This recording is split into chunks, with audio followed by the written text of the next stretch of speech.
I don't know. This one, I'm a little on the fence. I feel like you could make the argument of like, yeah, he is a furry, but I think he's just a guy dressing up in a cool outfit, and then he likes bats a lot. He's got a symbol of a bat. The symbolism is of the bat, not necessarily that he wants, because he doesn't want to. That's the thing too. He doesn't want to be a bat. A lot of furries want to be the animal that they want to be.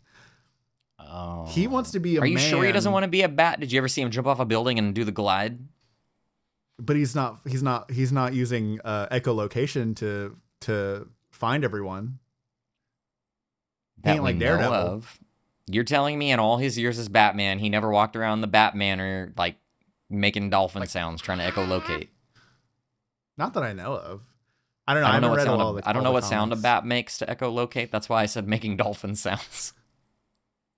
I feel like it's the old school King Ghidorah screech from like the old movies. I'll insert it if I remember. Thank you. Won't. Oh, that sound. Yeah, yeah, that sound. Yeah.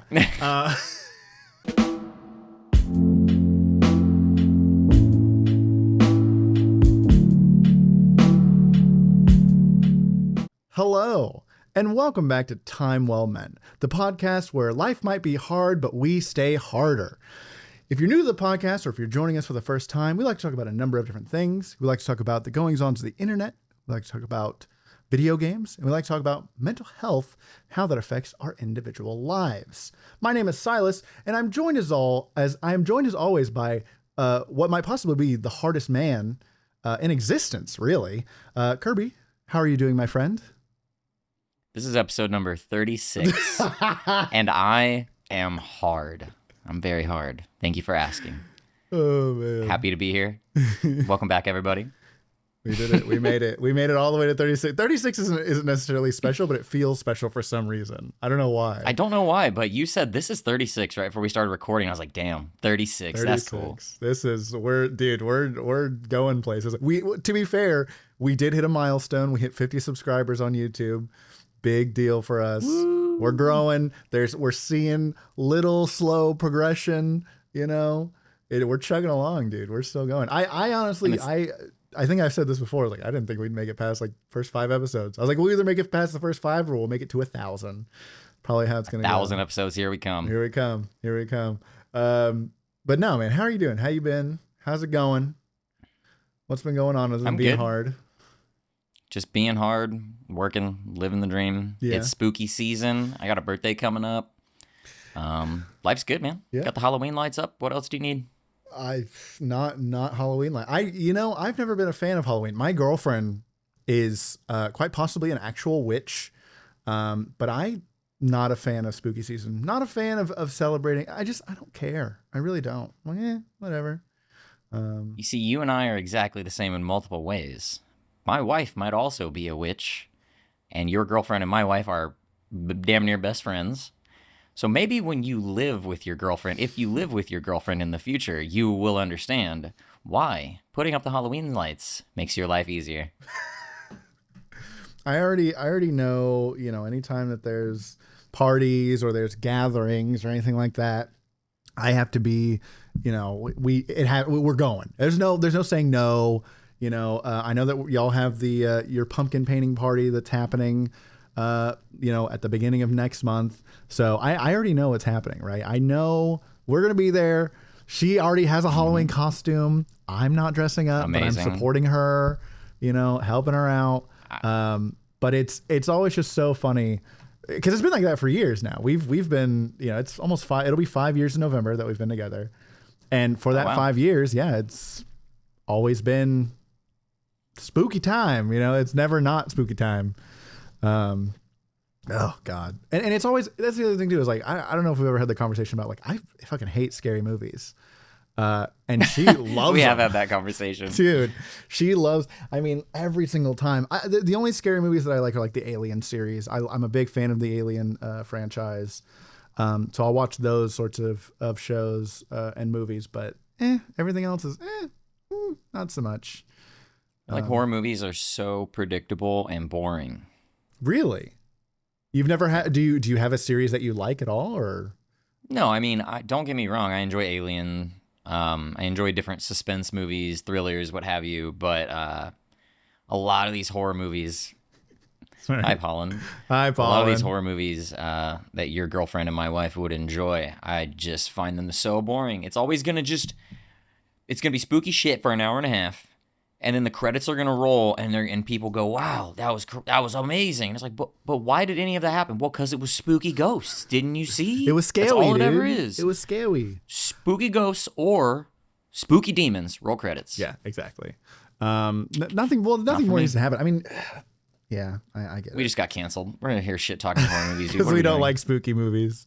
I don't mind it. I don't mind. I think when we first started dating, I was like, I don't want to watch any of this scary stuff. I hate it. I'm scared. Nowadays, scared. will you get down? Nowadays, I'm not. It's not so much. It's not so bad. I'm like, Could whatever. you please get the producer in line? Dude, he is all up in my shit. It's funny. You know what happened is right before we started recording, I went to go. Oh, sorry, buddy. I went to go use the restroom, and that woke him up, and so now he's up and awake, and like he's like, it's fun to play, bro, right? Like, so now he's awoken the playful demon. Yes, so now he's gonna be all wander around. But anyways, but yeah, so I'm not a fan. I think again now I tolerate it more. Anytime we have to, because like she wants to watch that new was it Good Boy, the movie about it's like a scary movie from the perspective of a dog. Oh, I did. Yeah, I saw a trailer. So she wants to see that, and I'm like, I don't fucking want to, but guess we're going. That's exactly where I am on most of them. Like, all right, fine, we'll do it. Yeah. But sometimes there's some good ones out there, dude. True. That Weapons movie. I haven't seen it yet. That is one that's on our list. So good. Yeah. I won't spoil anything, but so good. I think I was talking to. So I just came over to your place a couple days ago. You helped me out with some computer issues that we'll probably talk about a little later. Yeah. But your wife and I were talking about that movie, and I've been a big fan of Zach Kreger since he's been a part of Whitest Kids You Know. And so when is he an actor? Yeah, do you know who Whitest Kids You Know are?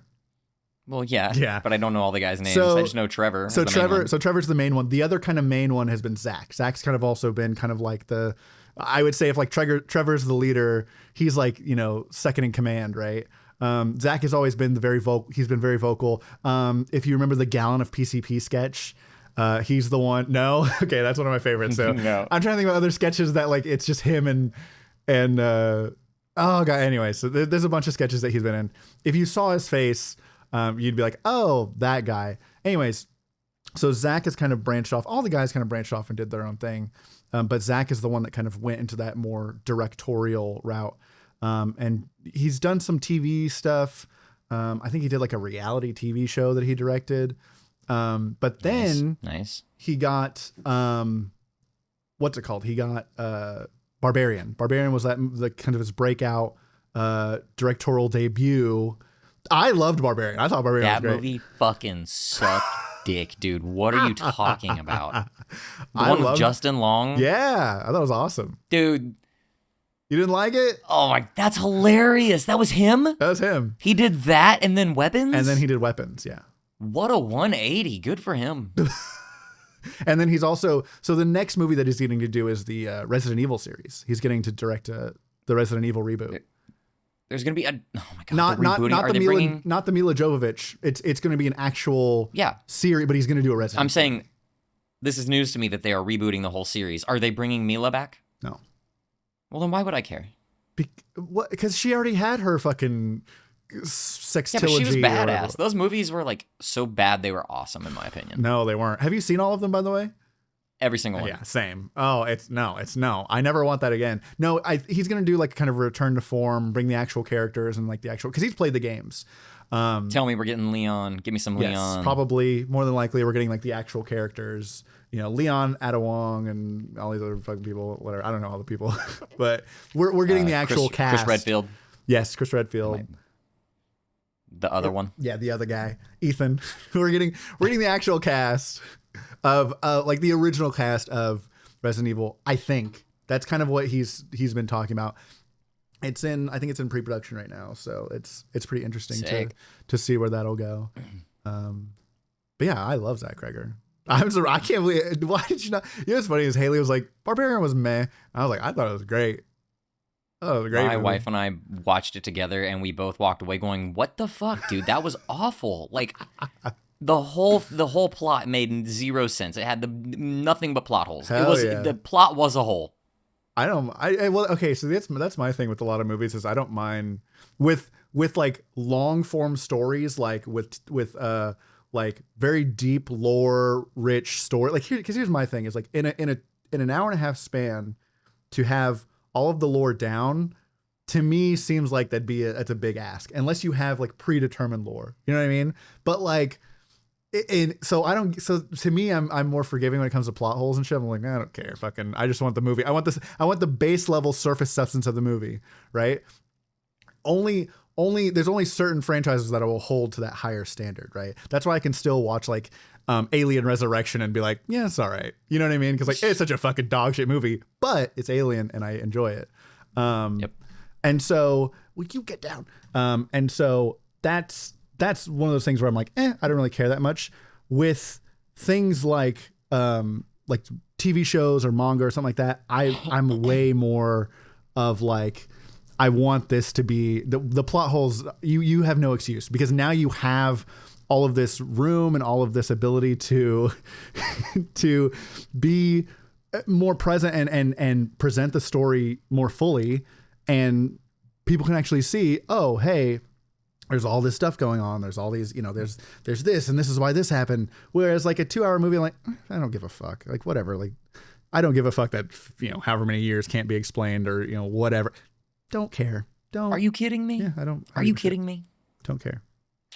Like that's exactly how you lose me in a movie. That's why I dislike a lot of horror movies, because there'll just be a massive gaping plot hole of, well, why did this event happen? 'Cause spooky ghosts did it. Yeah. Or scary demons did it. Like, fuck that. Did you That's ever so watch lazy? That is lazy. Did you ever watch Hereditary? No. Oh man, Hereditary is one of those movies that I really, really enjoyed. And then one of the things that happened is that they literally do the thing. They do the thing at the end where they basically do. I can't remember if it's narration or if it's just text on screen that explains why all of these things happened, and it fucking ruined the whole movie. Like they didn't have to say anything, and you can use context clues to put together the story. But they were like, no, we're gonna just tell you everything. Oh my god, I hated it. I was like, this is the worst. I'm perfectly open to interpreting parts of a movie, but when you just leave me in the dark, fuck that. You're just being lazy. I guess my thing with movies is a lot of the times for me it's background. It's not very often that I sit down and watch a movie. The last movie that I like really sat down and watched was Alien Romulus. So that's kind of the other thing too, is like because I just don't care about movies and TV. Anytime I just started watching Snowfall, it's on in the background while I'm playing Euro Truck Simulator. That's what I'm talking about. Like when I say I watch a show, that's usually what it means when I'm watching. I don't pay that deep of attention. If it provides some entertainment value in the background, sure, okay. But like, I'm not like laser focused in on these things unless I'm like at the theater, or if it's something like, The Batman. I've now watched, like, sat down, not done anything, and watched The Batman 12 or 13 times through. Robert Pattinson. With Robert Pattinson? That's easily my favorite movie. Pattinson, yeah. Pattinson, okay. He was phenomenal in The Lighthouse, but other than that, he kind of looks like a foot. Well, let me give you an example of I can give you several examples of, I guess these are horror movies that nailed it for me with not leaving a giant gaping plot hole, all right? Have you ever seen The Boy? The Boy? The Boy. I have not seen The Boy. Okay. Don't know what year it came out. Don't know how old it is. My wife showed it to me, and I was like, that's a good horror movie. Because I'm going to spoil it all right here, right now for everybody involved. I'm sorry. Fast forward like 3 minutes, and I'll probably be done if you don't want to get The Boy spoiled for you, okay? Horror movie. Mother and son live in the spooky, scary house, right? Spooky, scary shit happens for an hour and a half, right? And then you come to find out that she wasn't being haunted by a ghost. There wasn't a creepy spirit or a demon in the attic. There was a literal homeless man in her fucking walls doing all this shit. What the fuck? And then the movie ends, and I was fully satisfied by that. That, beautiful. Another good example, Cabin in the Woods. Remember that one? Is that the one where it's like they're like every trope of a horror movie, and it's got And then yes, you find out there's like a board of directors Yep. directing everything that happened to them. Yeah, Yes. that was pretty cool. Explain it all to me. I'm very simple. Explain it to me. And I guess that's my thing too, is in a lot of movies I don't want things explained to me. I like movies with loose interpretation. I really liked what's that movie? Oh my gosh, where the guy gets put in the bear suit and he gets set on fire, and they all cry when she's getting cheated on. They like go to some it's got I can't even think of her name now. It's oh my god, it's gonna kill me that I can't think of the name of this movie now. But it's got a lot of symbolism, and it leaves a lot of things up to interpretation. Or I'm gonna fucking look this up because it is legitimately gonna kill me. You see, I'm open to those things too. Midsummer. I guess. Midsummer. I've never seen it, but I've heard a lot about it. Midsummer's really cool. I feel like there's a lot of Midsummer that you can.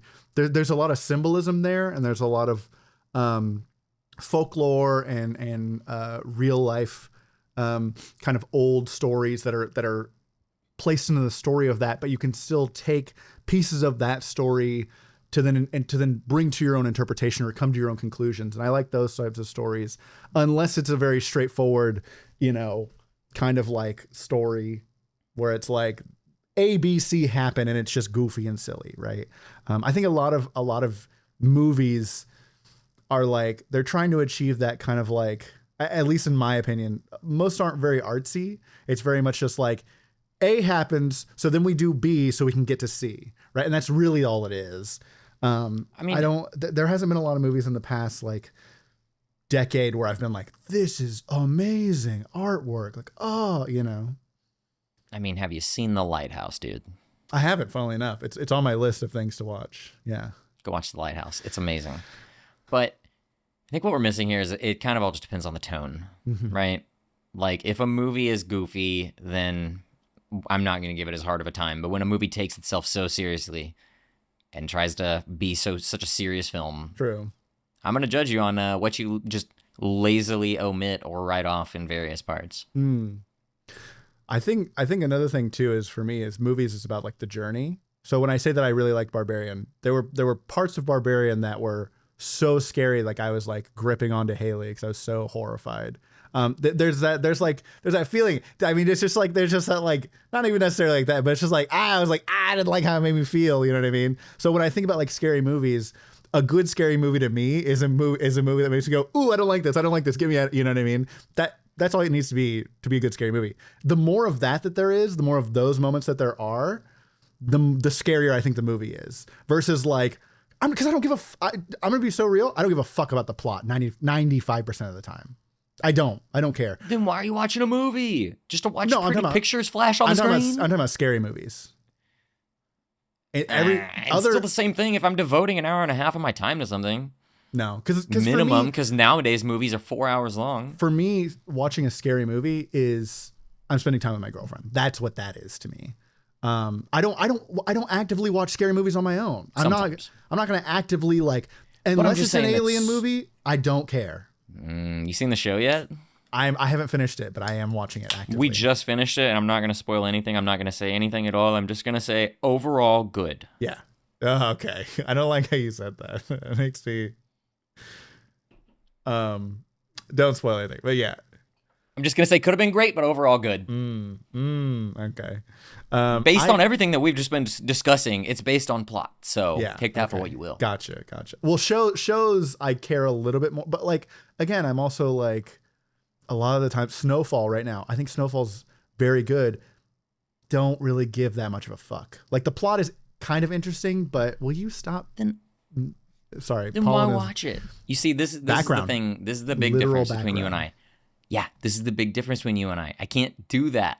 True. If I'm putting something on, I want to focus on it. We have talked about this. There is no background for me. There's a lot of times where you were like, I can't listen to music and game at the same time, or I can't do that. It's like, I can. And that's the thing. Is like, I will have that on in the background. I watched most of Narcos. Mm-hmm. Well, okay. Narcos was one of the few shows that I didn't actually watch like that because of the fact you have to read subtitles. So I had to be invested in watching the show.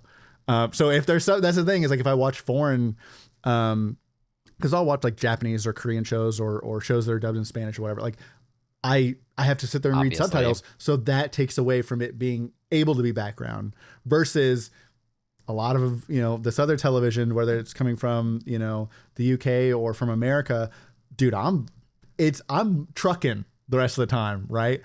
Are you a general subtitle enjoyer As in, do or I captions? when I watch something in the background, does it need subtitles? No. Ugh.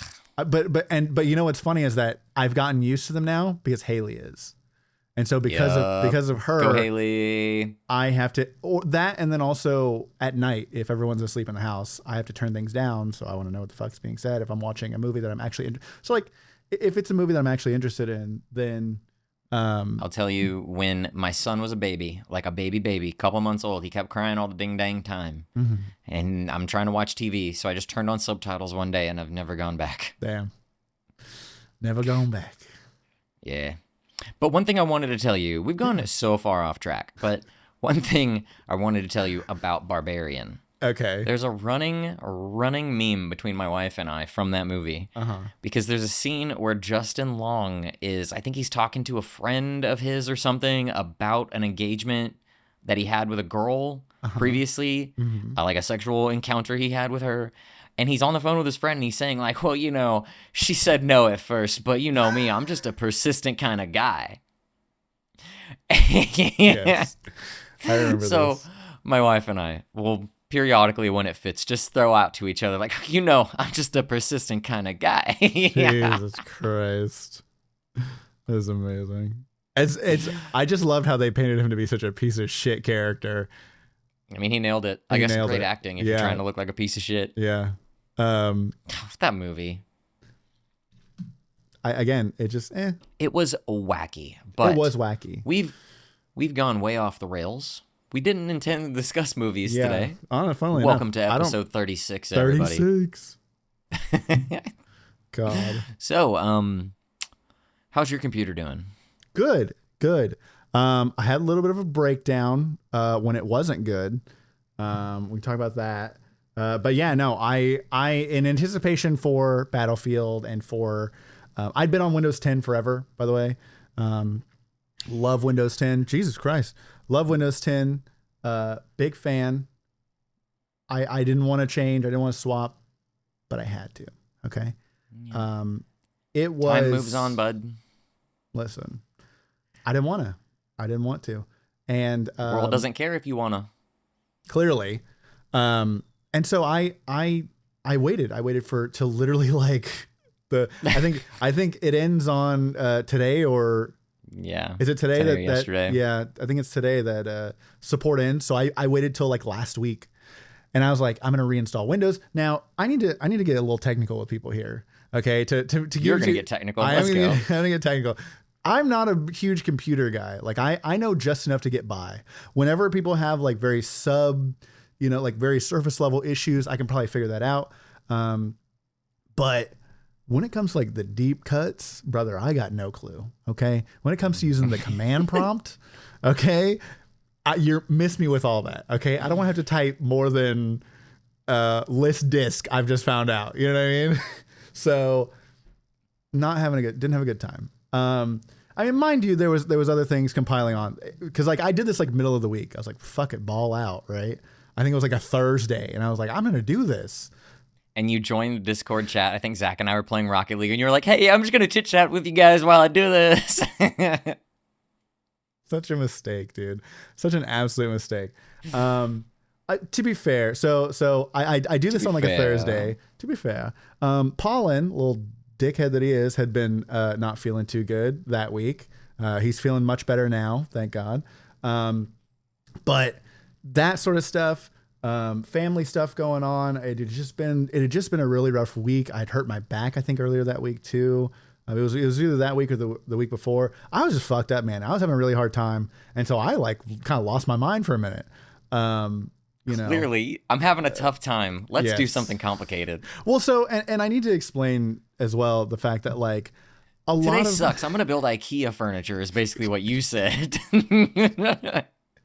My thing is that my computer is my comfort. So like anytime I'm having a really rough time, I can sit down at my computer and it helps me kind of, do whatever. Like I can go from, being in such a shit mood to, oh, everything's cool now. Everything's fine. We're vibing. I'm playing skate for 6 hours or whatever. But having my computer makes a big difference. Not having my computer and then being in that mood sent me spiraling. So while I'll say that I wasn't like losing my mind, I was losing my mind a little bit. I was definitely like, and it's one of those things where I have a hard time vocalizing when I'm like actually in distress. And I had to do that. I had to be like very serious about like, I was with you and Ramsey, and it was like, you two were like very like hee hee ha ha. And I was like, guys, I am actually going through it right now. I'm being so like, I had to cut through the fourth wall. But you barely did, to be honest with you, because you kind of delivered it just the same just now. I know, because like when I'm really anxious, I think my facial expressions play a lot too. Because I was not very like hee hee ha ha, but I was very much like, it's the same sort of like vocal pacing, but I don't know. When I'm anxious and when I'm I mean it more. Giddy, yeah. But I had to be like, I'm really not okay. Like, I don't know. This is me telling you, I am not okay. Well, as a friend, I knew that. And I was trying to relay to you. I was really, truly trying my best to relay to you. It's going to be all good, dude. We're joking and laughing because we know everything's going to be fine. Then I think we went a little too far. I think in the moment, there was no way for me to see that it was going to be okay. One thing that I've realized about myself, especially in the past couple of weeks, is that I have a really hard time visualizing a period of time when it's okay, when I don't think everything is okay. You know what I mean? For the most part, I think I stay in a place where I can rationalize things. And when I slip into irrational thought, that's when it becomes really hard for me to ground myself into reality. It's really hard for me to go, you know what, things are going to be okay. Things are going to work themselves out. Because like right now, I feel fine. I feel, looking back, I understand why I felt the way that I did. Because for whatever reason, like in my 30s, I've gotten really introspective. So I'm able to like sit down and kind of like analyze why I felt the way that I felt. I can't necessarily stop it, but I can just sort of, I can lay out all of the bullet points as to what was making me feel that way, or what makes me feel some sort of way. Right now, it's a lot of like, again, just like stuff going on in my life, things that are happening in my personal life that I can kind of point to and be like, this is why I feel this way, or this is why I feel this way. You know what I mean? But it's hard in the moment to be like, it's going to be okay though. Right. It's hard in that right then and there. It's hard to be like, yeah, everything's going to be fine. I know it's going to be fine. Sometimes I can do that. But when I can't, I really can't. And that night was like, it was even worse again, because I don't have that like final comfort of like, okay, things are really, really bad, but at least I can play some games and like kind of distract myself. Yeah. So then when that wasn't there, I was like, oh, I'm really fucked. And I set myself up for it. I really did. I was just, ugh. So one thing that you said that I think was really, I don't know, it was good. Once we as humans kind of cross into a certain level, you hit the nail on the head. It's hard to see that things will be okay again. Mm-hmm. Whether it be you're so mad about something that's happened, or you're so sad, upset, anxious. There's a lot of things that can push you past that point. But it is, man, it's like a cliff. Just like you said, like on the day-to-day, we're adults, we're rational. Things will be fine. We'll figure most of these issues out. Everything will work out. But then something triggers it. Something pushes you just past that point. And it's like, everything sucks. The whole world sucks. I hate everything. Mm-hmm. I hate everyone. This will never be okay. Burn it all down. Yep. And that is when we make our absolute worst decisions. Yes. Such as trying to reinstall. Now, mind you, I'd had the hindsight to back everything up. I had everything saved. Yeah. So we were good. You'd already been doing that for like a week ahead of time, telling me I'm backing stuff up. And I was like, dude, why does it take a week to back shit up? Because I was like, I'm not going to like back my full drives up. I was backing up because there was a lot of stuff where I was like, it is garbage and I don't need. Yeah. That's fair. You did wipe your entire computer. I was thinking if I would have done it, I just would have transferred shit off of one drive and then wiped out one drive. But, And normally that's what I would have done. But so now this is where I go back to, I had to get technical. So a little bit of computer talk. So in the old days, I guess, I don't know how this works. There's a thing called my drives were set up. I had Windows 10 and my drives were set up as MBR, okay, which is memory boot something. I can't remember. Anyways, master boot record, whatever. As master boot record, right? They needed to be, in order to transfer to Windows 11, they needed to be set as GPT, okay? Gooey purple tongues. I don't know what that one is. Yeah, gooeyed. Anyways, so they needed to be, so we had to, so there's ways, there's like there's literally a built-in tool that got implemented into Windows 10 that allows you to change an MBR drive over to GPT without doing anything. That didn't work for me. I could not get that to work. I was very upset. No.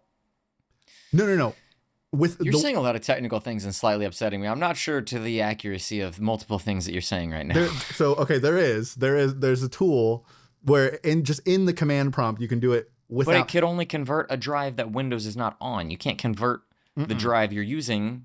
Nope. Not true. You can convert the drive. That was the thing. Because then when you go back and when you fucking, I did a lot of this fucking, I had to do, this is like the one thing I had to research on. It was really annoying. But it was the way that you could convert an MBR drive to GPT. And then you have to restart the computer, go into the fucking BIOS, change, because I was booting legacy, but I needed to be booting UEFI. Okay. But this was the way. So you could change the drive to GPT, restart the computer, switch it from legacy to UEFI, and everything would be cool without reinstalling Windows. And that was a tool that I was going to use. I tried that; it didn't work. So I tried multiple things. I tried basically a reinstall of Windows 10, where it just reinstalls the OS without actually deleting any data. That was the first thing I tried, and then I did. I went in. I tried to figure out. There was a couple of things like. Anyways, I'm not gonna fucking go too deep in this. Basically, I tried a lot of shit and none of it worked. And so in my mind, I was finally like, what I need to do is just reinstall Windows. And I think I was talking to you or Justin. I think I was talking to you actually, and you were like, "Why don't you just fucking wipe everything?" I was like, "Fuck it, why don't I just wipe everything? That'd be fun." And so that's what I did. I was like, you know what? That's what I'm going to do. Is I'm going to wipe everything. I'm going to do a fresh install. Right, back everything up, fresh install. What could go wrong? And everything went wrong. Nothing. For me, immediately I didn't know what I was doing. I had conceptualized a plan. Brother. You and everybody else in the world needs to understand installing Windows is easy as shit. It's fine. And honestly, you should do it. Like once a year, reinstall your fucking Windows to keep your computer at its peak. But I didn't have it. That's why I brought it to you. That's fine. And that's fair. And I'm really glad that I had a cancellation in my schedule on Friday night. And I said, Silas, get your little butt over here. And we got it fixed up. Man. You're all good. You got a secure boot. You got the GPTs. You get the UEFIs. We just need to get you the BF6. And yes, mind you, I think the conclusion that I came to is that I could have fixed it. I could have figured it out. I was not in a place to be able to figure it out. And it would have taken me like a full day. You know what I mean? Yeah. So I just needed my homie. And that's why one other thing I kind of want to talk about was like having that, I think we've talked about having a support system. It goes beyond just like having people who can like talk to you. Having people who could help you, like actually help you with your problems, such a relief. Because when I left, I remember feeling this way is, so I came over to your place, you fixed my computer in what felt like 10 minutes. I know it wasn't 10 minutes, but it felt like 10 minutes. You were here for a couple hours. It was so quick. You like had time to like walk around, look for a cooler. Your wife was showing me rocks. Let me tell you the goofy story of in the middle of trying to fix your computer, I went in to wipe your drives and I accidentally went down the whole list and I wiped the flash drive that I needed to reinstall Windows. So not only that, but I had to go and download another Windows flash drive. Yes, that was amazing. It was a great time. It was one of those things where like as soon as I got there, I knew I was in good hands. And as soon as I left, like there was like a relief that like, we're back. we're so back, baby. You know what I mean? It was just like, I don't know. I felt comfortable and glad that I had gone to you and that you were able to help me out. You know, I'm very thankful to have you as a friend. As mushy and cliche as it might sound, I am very grateful for you. Not just for your technical abilities, but also for your technical abilities. You know what I mean? Like, it was just one of those things where like, it's really an interesting thing to think about. Like when you take a step back about how like you build relationships with people and then you found good people when they just help you out without even asking for anything back, right? Like I didn't have to say anything. I didn't have to be like, hey, I'll give you $20. I didn't have to be like, I'll fucking, what? I didn't have to do anything. It was literally just like, come over, buddy. I got you. And that was that. So yeah, having that fucking support system, man. Oh, it is so networking, important. Man. Networking. That's basic life advice. Networking. Yes. Find good people who can help you. You. Need a tech guy. Yes. You need a plumber. Yeah. You need an electrician. Mm-hmm. You need a tax guy. Find people in the trades. You need a doctor. You need a lawyer. You need an editor. Oh shit. But we did all that, man. We fixed it. Easy peasy, lemon squeezy. And now you're going to play Battlefield 6. I am. I'm buying it Friday. Right after this podcast. No, not right after this podcast. Come on.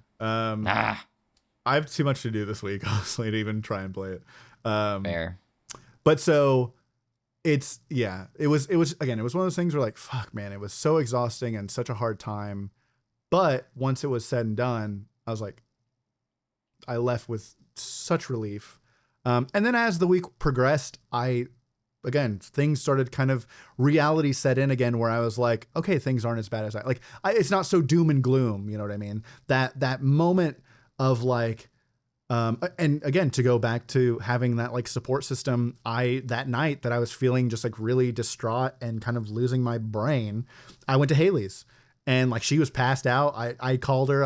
She was like falling asleep as I called her. Like, I just need to come over, hang out with you, and sleep next to you. Hope that's okay. And she's like, yeah, of course. That's what I'm here for. And it just that was how I got through the night. Went to work the next day. When I got the message from you like, hey, come over today, buddy. That's it. Everything again, that grounding, that sort of like, it's going to be all right, And I've had these moments. I've talked to my mom about this, funnily enough, about how like anytime I'm not okay, I know that I'm going to be okay because of the people that I have around me. And that's a very powerful thing. Knowing that, I even in moments where like I feel so shitty or I feel like I'm not going to make it or like it's just really hard to get through this day, I know that because of the people I have around me and because of the support that I have, it's going to be okay. It may not be okay right this moment, but it's going to be okay. You know what I mean? In those kind of foxhole moments, you're just saying that you think this will be okay because of the people around me. You don't, this might sound stupid, but you don't just think like, I'm going to get through this. I will find a fucking way and I'll get through this. I think I do. Well, okay. So I think that when I get to that point, I've already used up all of the energy that I can. You know what I mean? Like when I'm at that point of like, that's the point I'm talking about, the worst point. When I get to the worst point, I've already I'm at the point of like, I've done everything that I possibly can. And now I need help.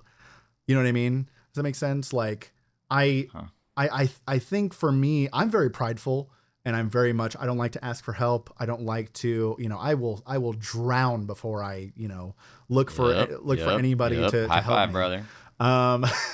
But like I've learned as in the past like year or so, especially, I need to just put my pride aside.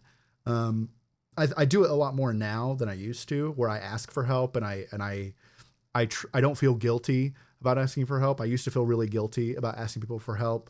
But I mean, yeah, there's definitely like an essence of like, well, I can do this on my own, or I'm going to look through the strength and I'm going to look through, but you have to realize like you never do, while you do a lot alone, you never do everything alone. There are times when you're gonna need somebody there for you, just to give you that little nudge. You know what I mean?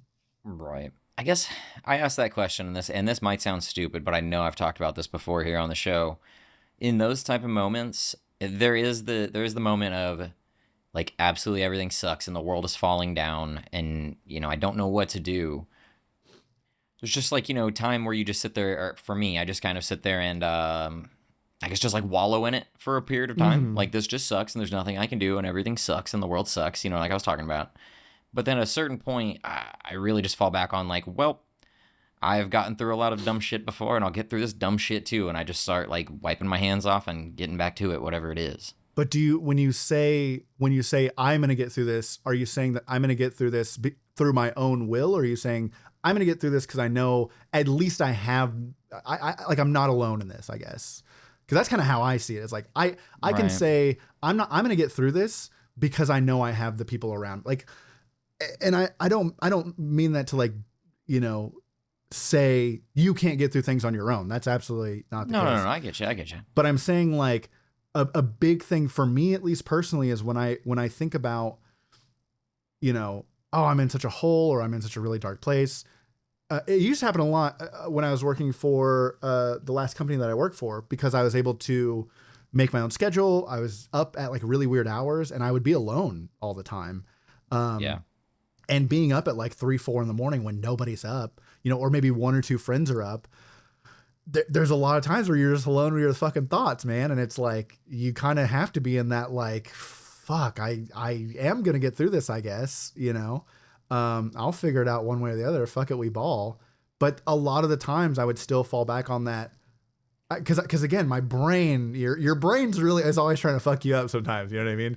And my brain would be like, yeah, you're alone and there's no one there. And I'd have to remind myself like, no, I do have people in there. I am going to get through this and I'm not alone. I guess that's kind of the thing. You know what I mean? It's like, yeah, I'm going to get through this and I'm not alone. It's like a yes. And I don't want to come across like a prideful like asshole here who can just get through any situation, through sheer strength of will. But man, I really feel like in those foxhole moments, I don't know that I remember there's people around me. I literally just kind of wallow in it and I think everything sucks and the world sucks.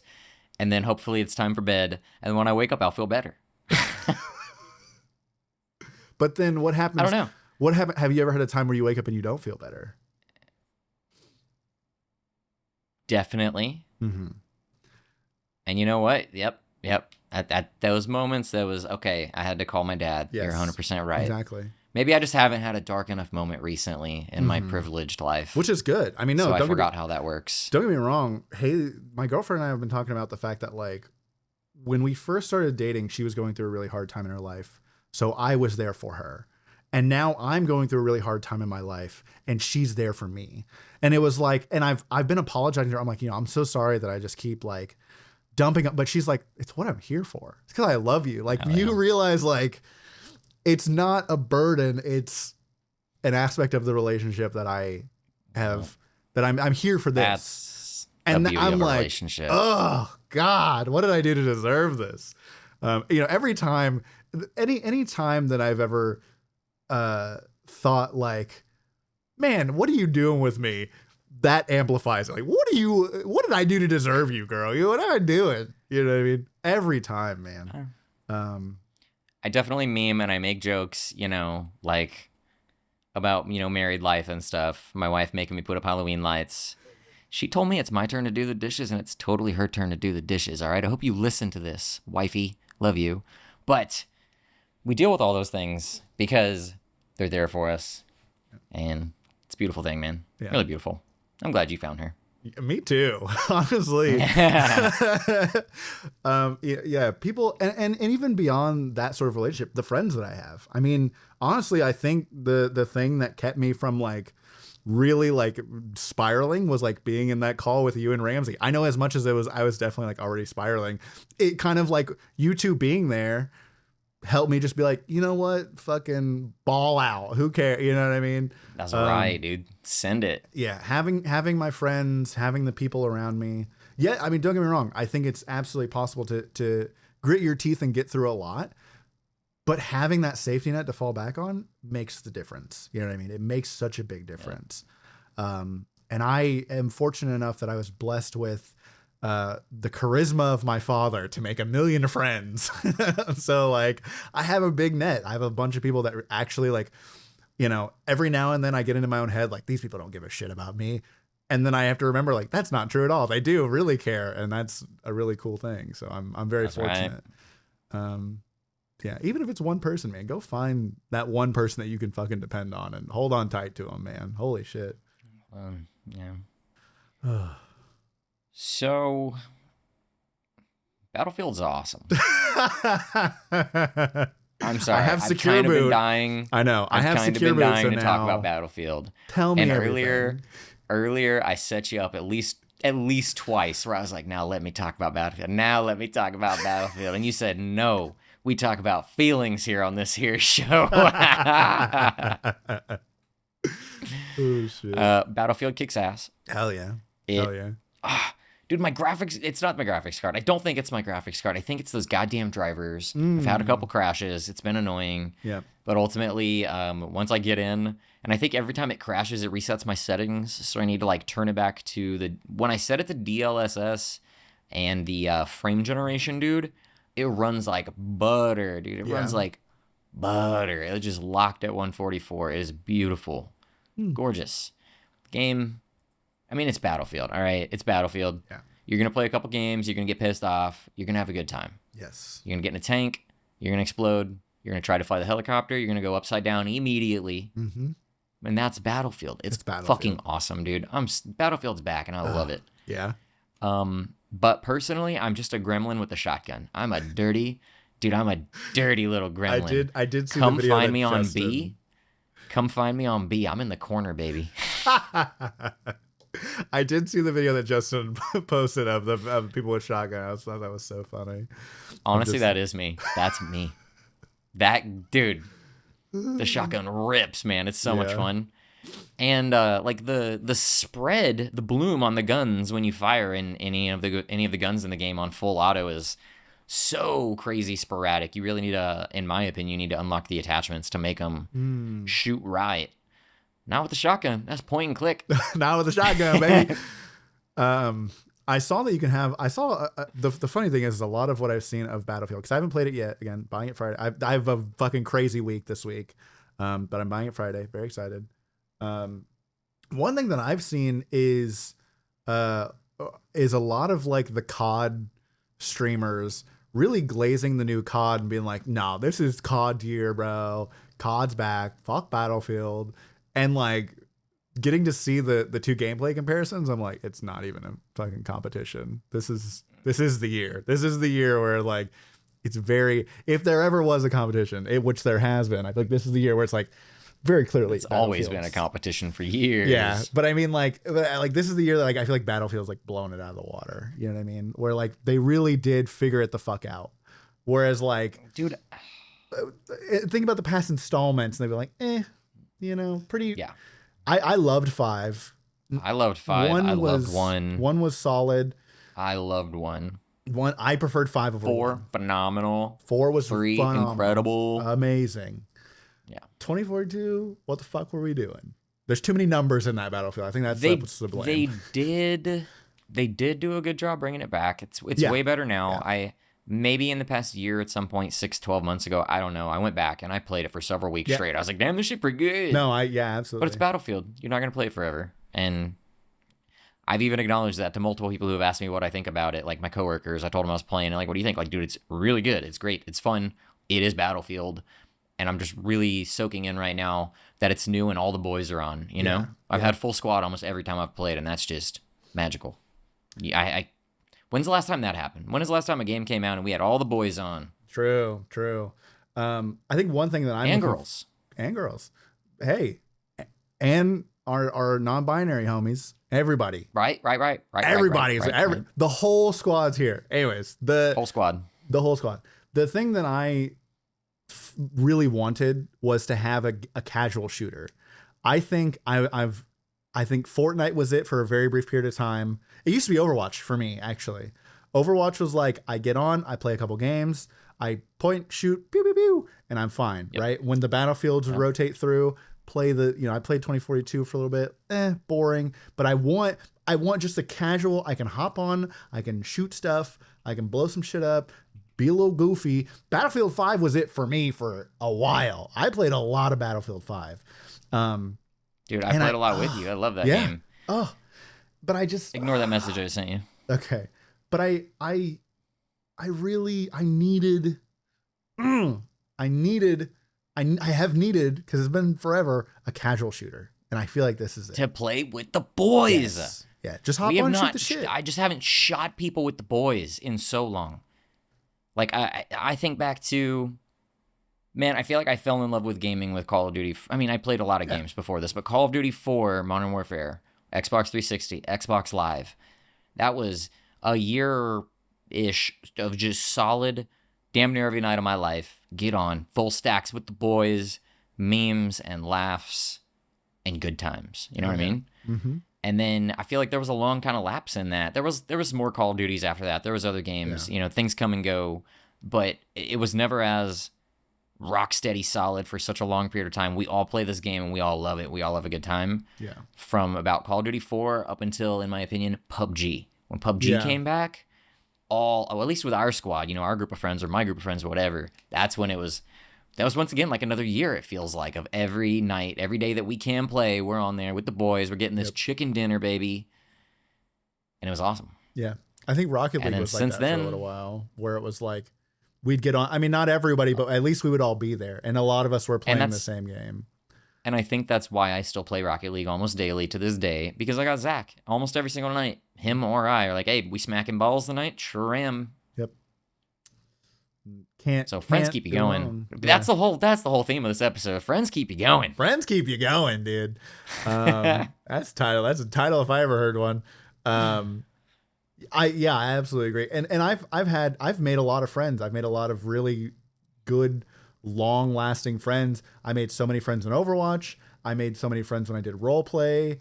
I've made friends from mutual games, just like finding people.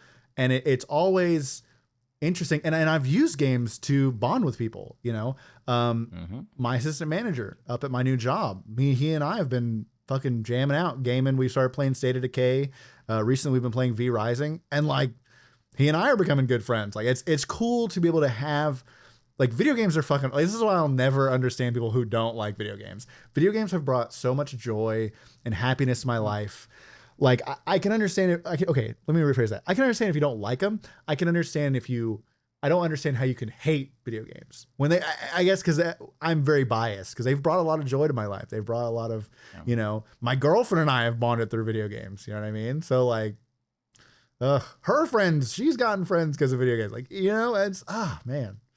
It's just because there's such a spectrum. True. There's you, me for the most part. I'm going to say both of us for the most part, because we've both cracked out on games probably to an unhealthy extent at various points. Yep.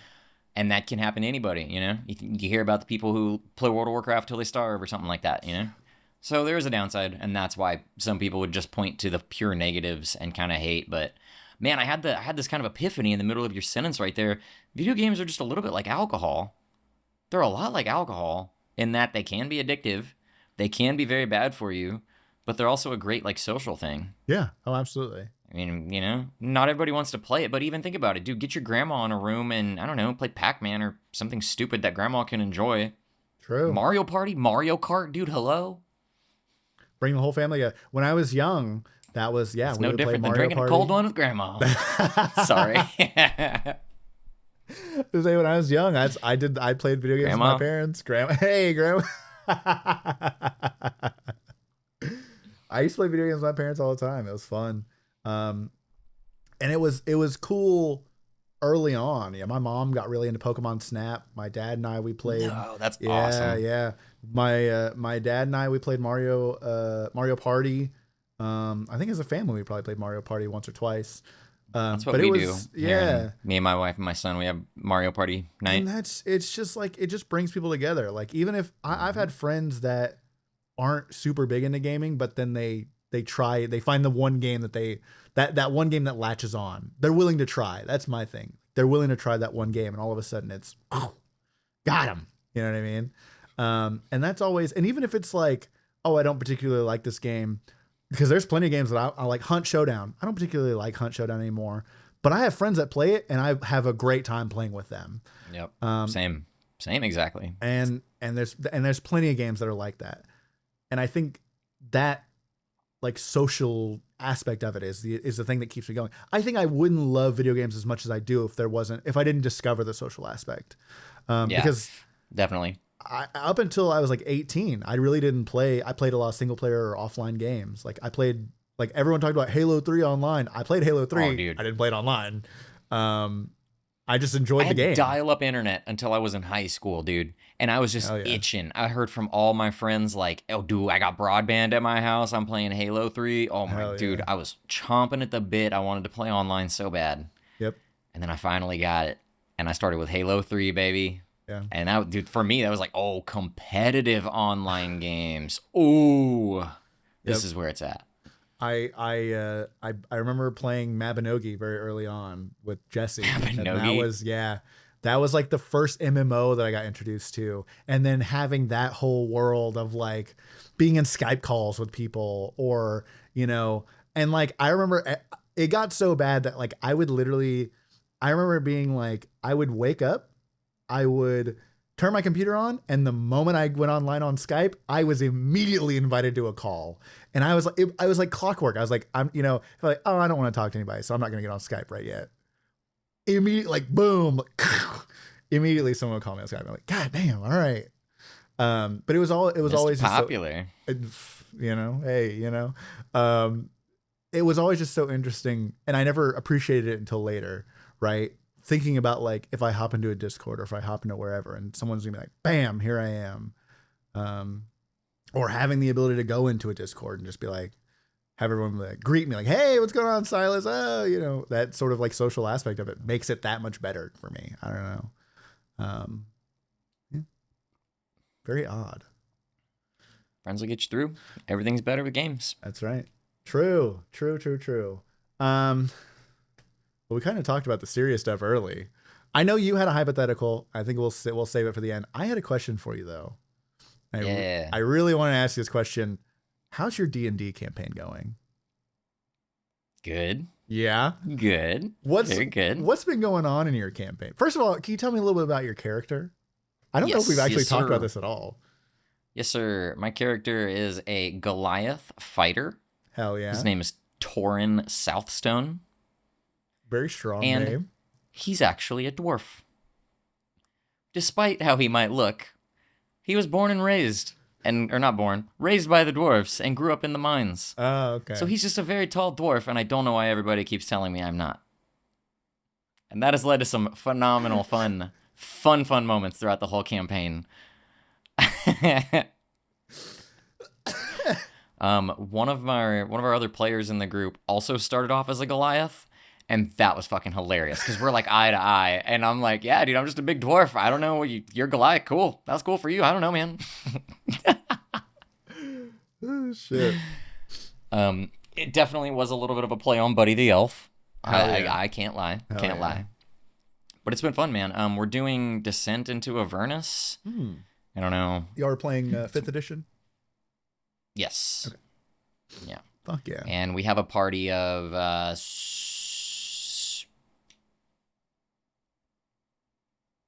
6 players and 1 DM. Damn. Big party. 7 players. I'm sorry. Damn. That's a big party. Yeah.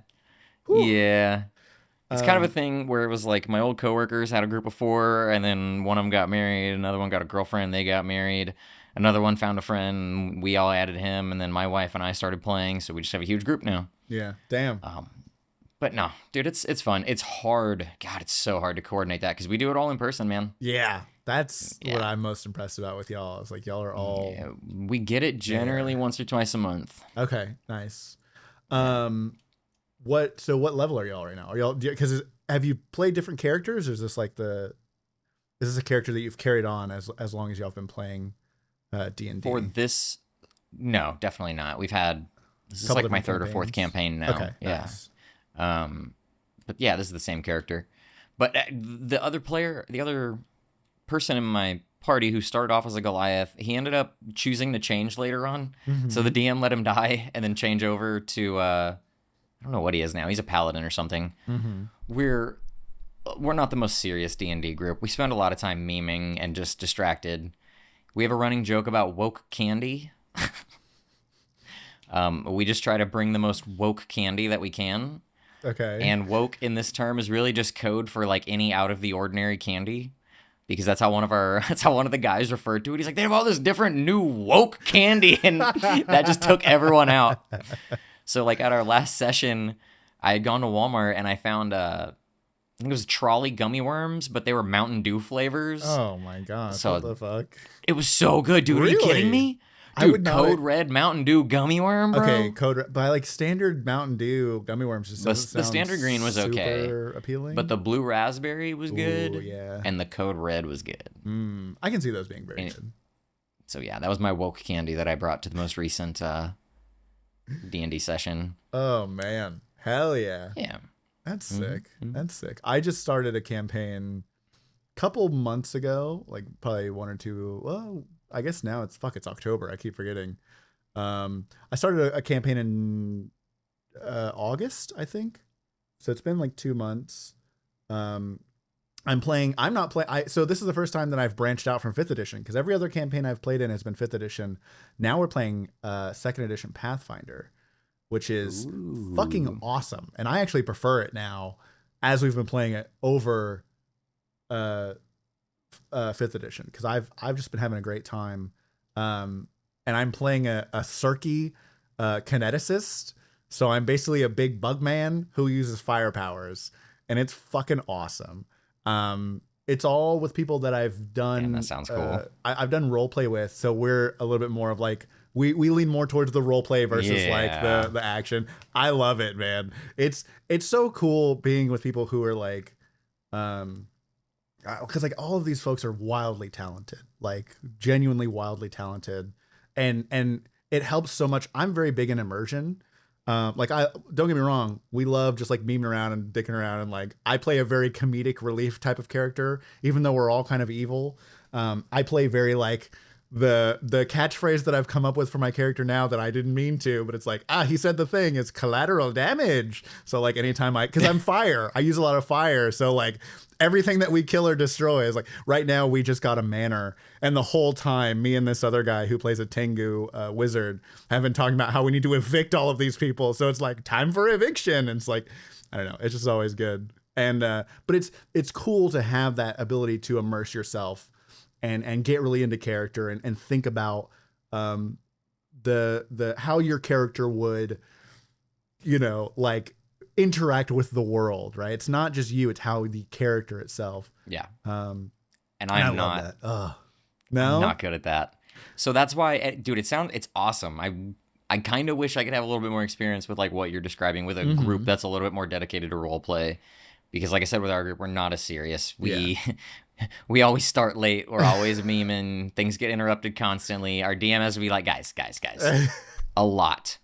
But we do have a little bit of role play, but like when I try to really role play, I just freeze. Everybody looks at me and I'm like, I say something cool. Let me roll for it. So see, that's, I want you to, but in those moments, it's so fun, dude. Yeah. My thing, like, funnily enough, early on when I started playing D&D, it was like that, where it was very casual. It was like, we're not really like, I definitely had moments of like, I felt that like inner, like I wasn't a theater kid. I was a tech theater kid, but I felt like I should have been a theater kid, funnily enough. So I had that like hidden theater kid come out in me, and want that like immersion, and want to role play and want to be the character versus being myself.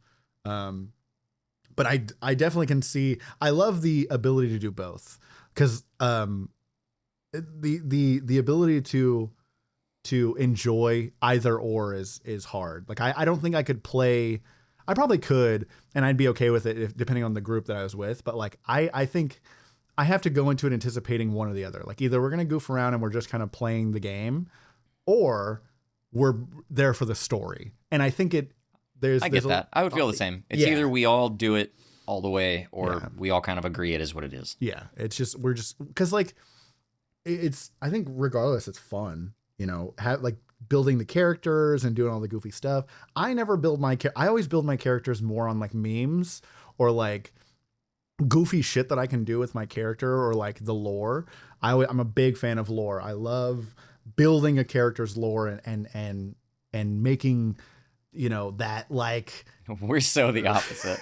I love like either being able to give my character the flexibility to expand their lore as the story goes along, which is what I'm doing with my current character, or have a deep, you know, pre-existing lore that I can then draw from when certain situations come up. So the very first real campaign and the real character I ever made, I made a sorcerer and I went crazy on the lore. Mm-hmm. And then I realized I had to have mentioned this before. I'm just not good at remembering lore. I can't remember the finer details of a story, of a movie, of a book, of a game that I played or did over a year ago. You know what I mean? I'm not remembering. Even though I wrote the goddamn thing, I'm like, bro, let me check my notes. Oh, shit. Yeah. So how I've worked around that, this campaign I'm in now and the one previously, I basically wrote my character and just kind of globbed him somewhere into the pre-existing lore. Mm-hmm. And I just made him a simple character. Yeah. And that allows me to, I can play the game and I can role play and I can be the character and have fun in the moments when I feel capable of doing so. But it also allows me to just be like, well, I'm a simpleton. I don't know. I smack it. Yeah. But I think that's a totally valid way to play. Like, I think I have a lot of friends that they do that with I've done that. I've done that with role play characters. I'll come up with a name. And just the name is all I need. I had a character named Harley Hazard, and that was his whole thing. And he was a stunt man. He was a Wild West stunt man and I would just go to people and be like, let me do my tricks for you. And like, he was like, I was going to have him be like a one-off character that basically like his final trick was going to get him killed. Cause that's always how it ends up. Right. Yep. But that was my thing is I'd be like, tie me up with his rope and I'm going to escape from it. And like that. And I would just, and like, purely because I was like, the name Harley Hazard's kind of fucking awesome, right? Made a whole character, and it gives you that ability, that flexibility to like go in any. Because then when the actual like big impactful moments happen, and you can be like, this is how I think my character would play it, and boom, there you go. It's not like this like it leaves you so open to yeah. You're not like railroaded into having to play a certain way. The character in my campaign right before this, it was actually our group had already had a campaign going and we joined late. Mm-hmm. To explain it, this is a pre-existing group that's been going on for years and years and years. They've had multiple campaigns. There's 3 of them that rotate DMs as they do different campaigns just over time, naturally, right? So when we joined, they already had a campaign going. They were level like 15 or 16. I don't know. They were crazy high. And they were like, if y'all want to join right now, you're diving in the deep end. And me and my wife were like, let's fucking go. So she wrote a crazy backstory. I think she was playing a paladin, if I remember correctly.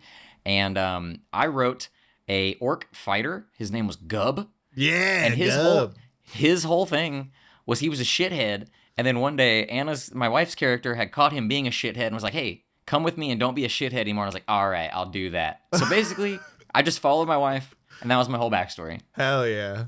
But dude, that allowed me to do so much, and it allowed the DM to really just add shit like, Gub did this in his past. Yep. That was beautiful. That's the other thing too I was going to say is having a good DM makes the world. My current DM, I've had a couple of my friends DM. They've been solid. I've been very fortunate. I've never had a bad DM, funnily enough. But having my current friend, shout out Tilted Sun, oh my God, fantastic. Really, really good DM. Wildly like, again, when I'm talking about talent, like actual like, and they've been doing it. The group that I'm with also has been role playing for years together. They've been playing D&D for years together. I was fortunate enough that they were like, hey, do you want to come play in this campaign? I was like, fuck yeah, I do. And it's so good. We're doing it weekly right now, which has been so fun. And it's like, you know, I think I've talked before about like, man, the podcast is something I really look forward to. Now I have this where it's like, I can't wait for fucking D&D, dude. And the only thing that sucks is that it's and the reason why we really can't ever do it in person is because we're all international. So like a couple of us are in the States, a couple of us are in Europe. So not happening. And it sucks because like sometimes our campaign will be like 2.5 hours, 3 hours, and like one of the members will be like, "Hey, it's 5 a.m. I need to go to bed," right? Oh, And it's like, yeah. I get it, I understand, To be but can't fair, I we think go going six longer more than 3 to hours? 4 hours is kind Oh of brutal man, for me. we've most of our sessions have been about 3 hours, but we've had like one like 4.5, 5 hour session, and it was like it didn't even Yeah. feel. It was like I can't believe that it's over because I wanted to go even more. You know what I mean? It was like we had It to just depends stop. on what's going on. Because Yeah, I feel like I've had a session go over 4 hours that I was like, please, can we fucking wrap this up? yeah. But then I've had other Well, ones where I'm like, no, don't end it here. It's so good. yeah. I think for you is like, dude, 7 people's a lot of people. We had one person back out, and we went down to, there were 5 of us, and I was like, this is more than enough. And then we had another person join, and it's 6. So even then, I'm still like, God, it's a lot of fucking people. And there's a lot going It, on, and it can be a slog at times. I would prefer a smaller group. I would prefer like 4 or 5. What we have found in playing such a large group is just don't split the party. You Yeah, split the party, you're going to and have several people just sitting at the table hating it. yes. I'm fine with splitting the party. We do it all the time where we're like, because my character is very much like he's gonna like get easily distracted and wander off. Um, at one point we found this pool with like viscera and guts in it, and we were like, my character was trying to figure out is basically a what's called a scrying pool, which is like it's like a crystal ball essentially, and you have to use a command word. And so my character was like standing there with like his arms up, like saying all of these different words in his native tongue. Nothing was working. He just kind of like shrugs and like walks away, and that like started splitting the party. Where I was like, all right, well, I'm bored with this. Like I'm gonna walk over here now because that's what my character would do. Versus and like that happens all the time where it's like, you know, we had we had an encounter the other day, where 2 of our party members got downed repeatedly by rats, like giant rats. Yeah, because we were already low health. We had been fighting through this manor. We had so many encounters. Pathfinder is brutal for HP recovery because a long rest does not fully recover your HP. It recovers. Yeah, it recovers whatever your uh one of the it's like one of the stats, whatever your multiplier is, and then anyways, so you basically don't get fully healed. If you're like 1 HP, you might get 10 HP back.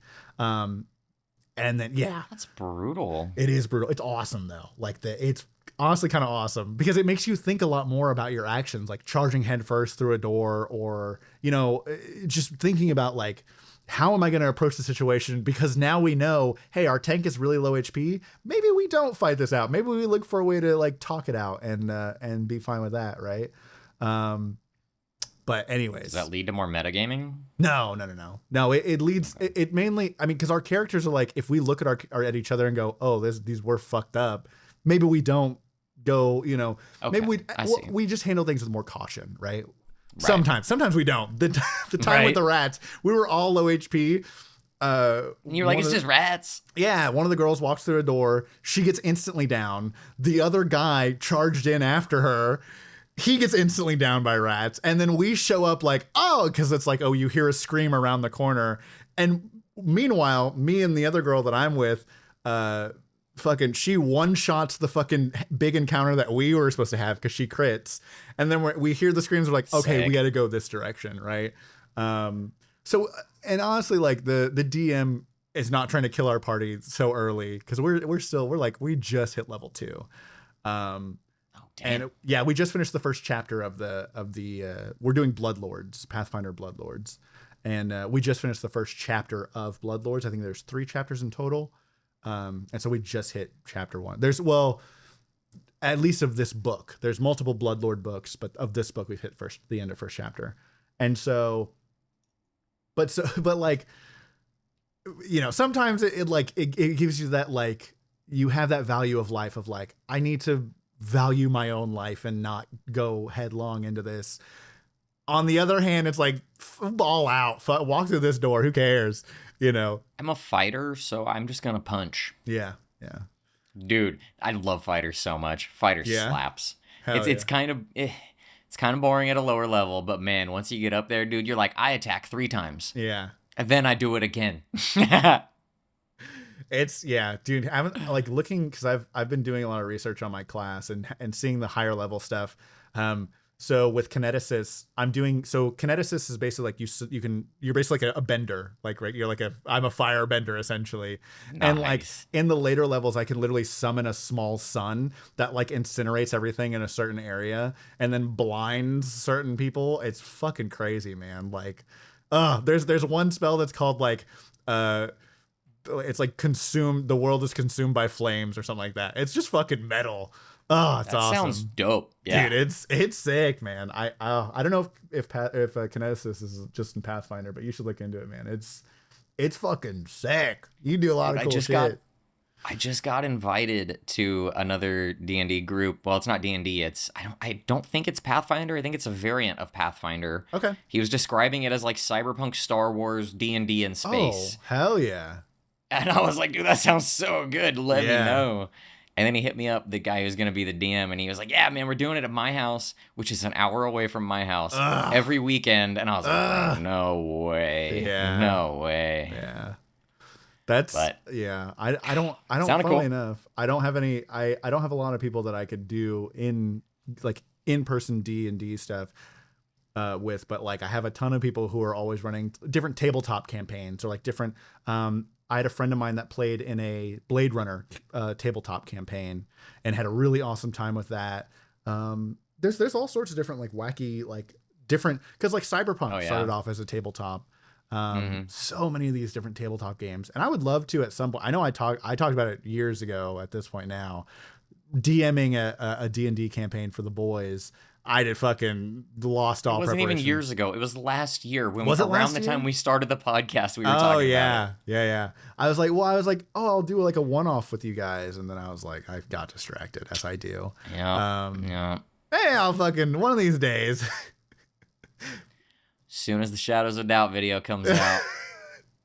To be fair, when it cools down, I already have plans to at least work on it. I don't necessarily know that I'll finish it, but I have plans to work on it. Funnily enough, That's all you need. You just need the concept of a plan. Yeah, exactly. You can get elected.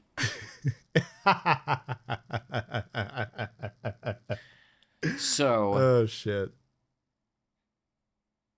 did you have anything else to say about D&D? I love D&D. I think we should figure out how to play a campaign. We should figure out how to play a D&D campaign. 100%. Yes. I'll have to fucking talk to my friend Tilted and be like, hey girl, how do I do a one shot? Because she'd be able to help me a lot with like putting things together. Because I've never DM'd before. So it'd be a first for me and it's kind of scary, but I feel like it'd be a lot of fun. Yeah.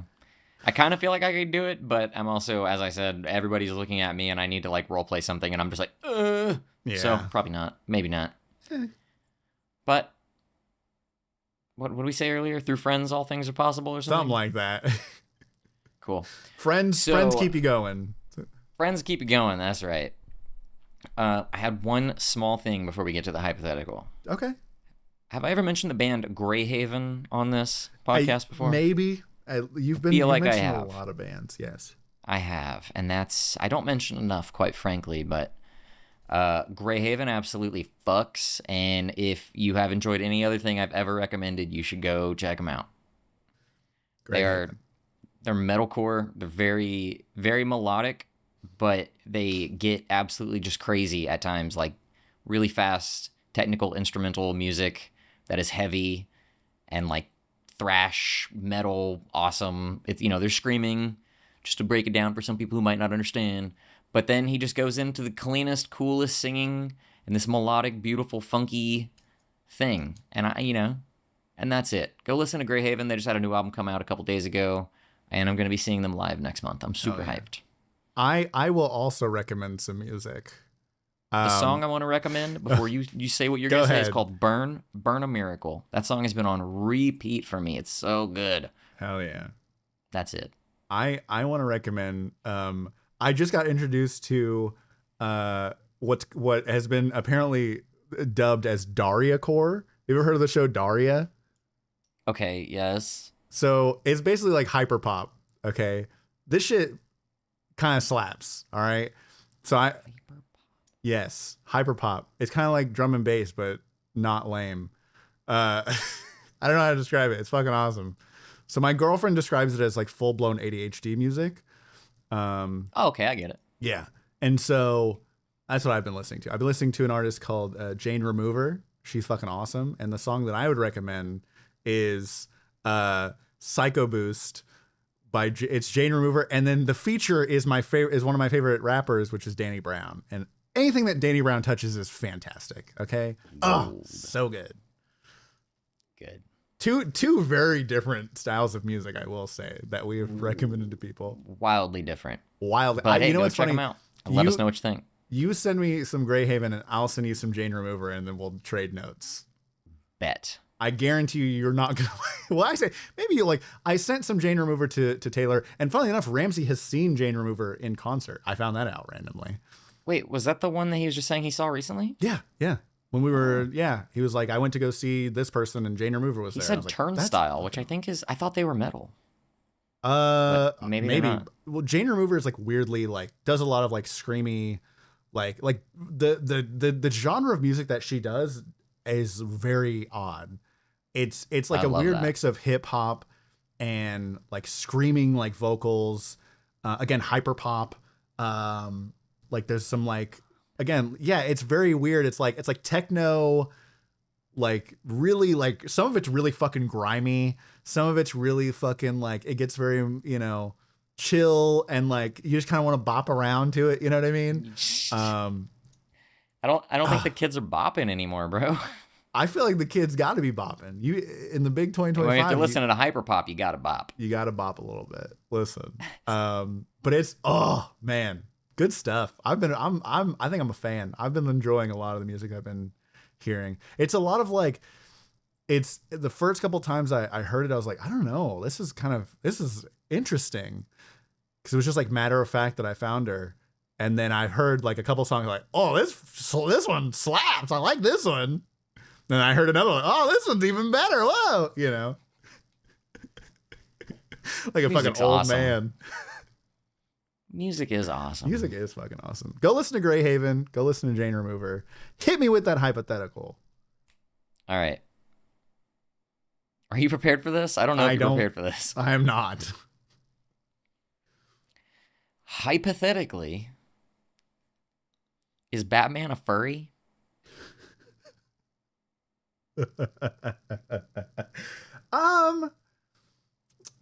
This is a hard one. Oh shit. I guess I need. What's the definition of is it just someone who dresses up like in an animal costume? I honestly was kind of hoping you would have a better definition. You think I'm like you're clearly way more into furries than I am. What makes me more into furries? No, I'm saying that's what I'm saying. You were thinking that's your internal monologue. That is what I was thinking. Shit, I don't know. I think you could make an argument for both sides. I think, I don't know. That's a hard question. I'm just gonna say I've Googled this. There are multiple comic book panels of Batman kissing Catwoman while they are both in their costumes. So I'm saying he's a furry. You think yes, furry? Yeah. He's dressing up as an animal. But it's not like a full... Okay, so a lot of the furry costumes, I feel like they have more, like way more distinct... He just has like a bat symbol on his chest. And he's got the little calls pointy... himself Batman. Furries call themselves things like Bingo.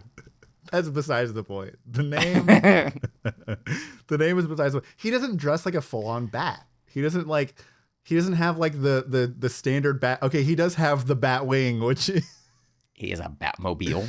He has the Batmobile is not shaped like a bat. There's some bat wing looking. He does have a batarang that is shaped like a bat. Yep. But he's just got like the symbol, and then what else? What else does he have? And the like the little pokey bits of his cowl. So he's a furry with a bad costume, but he's still dressing up, defining himself as a bat, and making out with a woman who's dressed as a cat. I don't know. This one, I'm a little on the fence. I feel like you could make the argument of like, yeah, he is a furry, but I think he's just a guy dressing up in a cool outfit, and then he likes bats a lot. He's got a symbol of a bat. The symbolism is of the bat, not necessarily that he wants, because he doesn't want to. That's the thing too. He doesn't want to be a bat. A lot of furries want to be the animal that they want to be. Oh, He wants to be a man. Are you sure he doesn't want to be a bat? Did you ever see him jump off a building and do the glide? But he's not using echolocation to find everyone. He That ain't we like know Daredevil. of. You're telling me in all his years as Batman, he never walked around the Batmanor like making dolphin sounds trying to echolocate. Not that I know of. I don't know. I don't know what sound. all I don't know the what sound a comics. bat makes to echolocate. That's why I said making dolphin sounds. I feel like it's the old school King Ghidorah screech from like the old movies. I'll insert it if I remember. Thank I probably you. Won't. Oh, that sound. Yeah, I'm that familiar. sound. Yeah. I'm just gonna leave it blank. It's just gonna be us pausing like idiots. God damn it. It's but like that to me that like I don't he doesn't think he's like part man part bat. He's just like he's like a big bat fan. I think that's the thing. I think rather than Batman, he should be called Bat Fan because he's a big fan of bats. But he doesn't want to be a bat. Most furries, like if they dress up like a dog, they want to be a dog. You know what I mean? They want. Okay. But I'm not familiar, I'm not experienced, but I've never heard of or seen a furry say, I am Dog Man. You see, Batman walks around announcing himself. He has a goddamn light, for Christ's sake. He has a light announcing that he is Batman. Oh my god! It is a signal in the shape of a bat. So would you think he's more man than bat, or more bat than man? Well, Batman is definitely more man than bat, Okay. and a furry. Yeah. Like you think Fido is like full on. Think about like your average furry, who is dressed up. Okay, I'm thinking about the group that I ran into at the Renaissance Fair this year. Go ahead. Yes. Think about the average furry, right? The full costume, sweating their balls off Dude, it was 100 degrees that day. 100-degree heat. Full, like the helmet, the full thing, big old hips. I don't know why every furry has huge hips. They did. Every single time. I don't know why. Every costume I've ever seen. Could be, someone in there skinny as a stick, giant hips. Don't know why that is. That's a story. That's a question for another time. Our next deep dive, episode 40. Furry thighs. But so, like, think about that, and like, who, like, in comparison, even some people just have the Batman paws has in the really head. big pecs. But he doesn't have big thighs. It's true. If I'm remembering correct. Well, you said you've seen the Batman like 3 times now or something. It's How's like how's 13. the hips? Oh, 13. Okay, how's the hips? It's just normal, very plain. Normal Jane. Yeah. Robert Pattinson hips. He's a very normal he's a human pretty built bottom guy, but he's like a foot on his head. Okay. I don't know if this can be solved, dude. I think Batman is a furry though. I don't know. He was passionately making out with Catwoman. But And they're both. That's a cat and a bat. That's two Here's animals the doing a sexual activity. But furries isn't always sexual.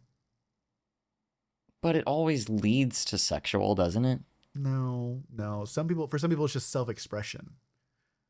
For some people, it's really fucking weird. But for some people, it's just self-expression. You're just Kevin Gates' daughter, probably just self-expression. I guess I'm being She a was like- racist against furries. I just assumed it always went to. No. I assumed once you put on the suit, it's gonna come off and bing bang. Sometimes it's just about being a dog with your homies, I think. I don't think it's Really? always, I don't think it's always about mating. I think sometimes it's just like, I just want to wear a fursuit and hang out with Maybe the homies. I'm the pervert now that Maybe I think you about are. it. Maybe, who knows? But so here's the thing is just, let's dial it back a little bit beyond your furrist ways. Do you think that Edit all this out. do you think that just because he's making out with Catwoman that makes him a furry? Like okay, let's say theoretically your wife one day shows up in a full fursuit. You making out with her, does that make you a furry? How's the hips? Thick, big furry hips. But I'm just me. I'm You're wearing just my me. normal. You're not. I'm wearing Maybe this. you have a dog on your shirt. No. Now we're furries. Now we're furries. No. Okay. Hold on. I don't like the implication here. So if she's wearing a furry costume and I make out, we make out. That's a two-party activity. Yeah. We're You're both actively, furries. Are you though? Because you're not actively dressing up, and you're not necessarily. I'm making out with a cat or a dog. What'd you say? You're not necessarily attracted to the. Well, it doesn't matter. I mean, she'd probably be a cat. Let's be real. Fair. But you're not necessarily attracted to the fursuit. You're attracted to the person inside of the fursuit. Does that make you a furry? Do you think Batman is attracted to the idea of being with the cat, or is he attracted to Selena Kyle, who is the woman inside the suit?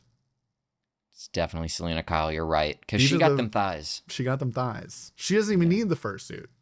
No, natural. That's the deeper question. Okay. So my last bit of opposition. Okay. Do we think Batman spends more time in the Batsuit or out of it? Oh, definitely in. That thing is. And he's gross. a fucking furry, dude. Don't get out of my face. You might have got me there. He does spend way more time in that. Because you think about he's up all night. Sometimes for all night. Right? And clearly Gotham must be near the fucking North Pole with how long those nights are. You know what I mean? That place is way far. It's definitely They ever say the Norway state where Gotham is? It could be Alaska. No, it's got to be. It has to be Alaska because those nights last so long, and he goes through so much in those nights. And then he's sleeping all day. Dude, I guarantee you, he's definitely you know how you get home from work, you just lay on your bed. Bats hibernate during the day. I guess. I don't know if they hibernate actual hibernate. Maybe, I don't know. During the winter? That might have been a really dumb thing I just said. I don't know. Do know. bats hibernate? I don't know. I don't know that much about bats. Does Batman hang upside down when he sleeps? No. Surely I don't not. think so. No. All the blood rushed to his head as much as he wants he's to. He's still a man. He's probably done it. Well, he's hung upside. No, Spider-Man does that. Never mind. Yeah, Spider-Man does that.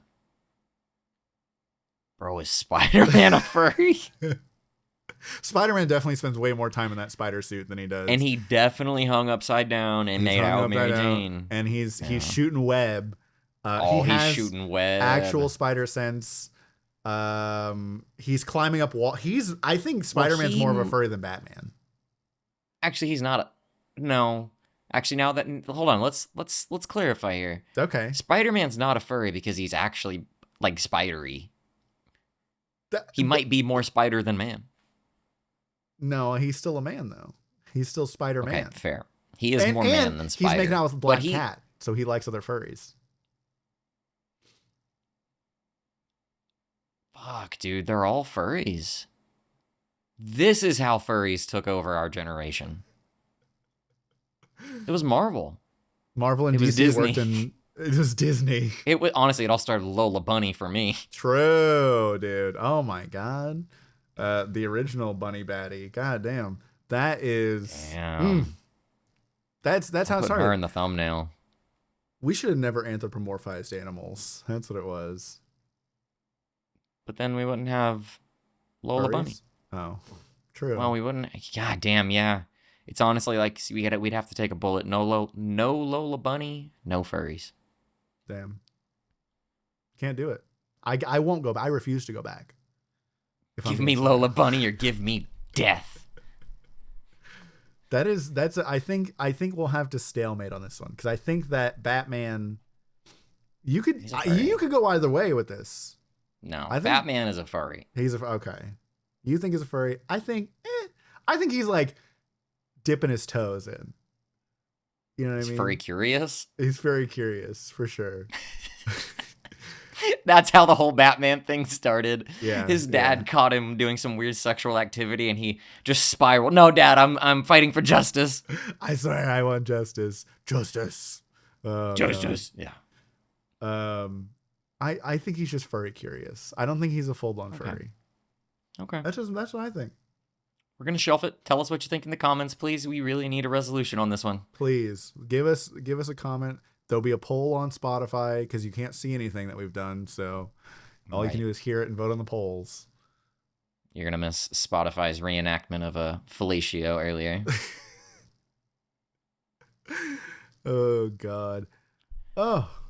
Well, hey, yeah? We really appreciate anybody who's out there listening, watching. Please like and subscribe if you wouldn't mind. That's super helpful to us. I don't know if you want to share this with your friends. It might make you look weird, but you could. Absolutely. Share it on Pornhub, actually. Just post it on comments for us. Start doing that. I like that idea. We should honestly just upload the full episodes to Pornhub. Oh, we're missing a whole market, dude. 36 episodes wasted. Wait, 35. I'll put 36 up there. We'll have a whole backlog of stuff to upload. That's right. Ooh, I could do like scheduled releases and make it look like we're weekly active. Yeah. Hell yeah. Hell yeah. Oh, and then at some point it just stops and changes. Our Pornhub fans are going to be so upset. We say in our episodes, it's been 2 weeks, guys. Like, it's been a fucking week. What are these assholes talking about? Why are they talking about shit from like a year ago? This is so weird. You guys are so out of touch. We are what we are here at Time Well Meant. Right. Thank you for listening. We could go on and on and on about whatever the fuck we talked about today. But get your shotgun, go park yourself on B. And I think that was Time Well Meant.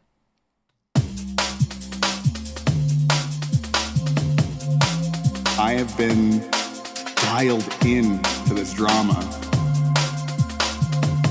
Communication is alpha.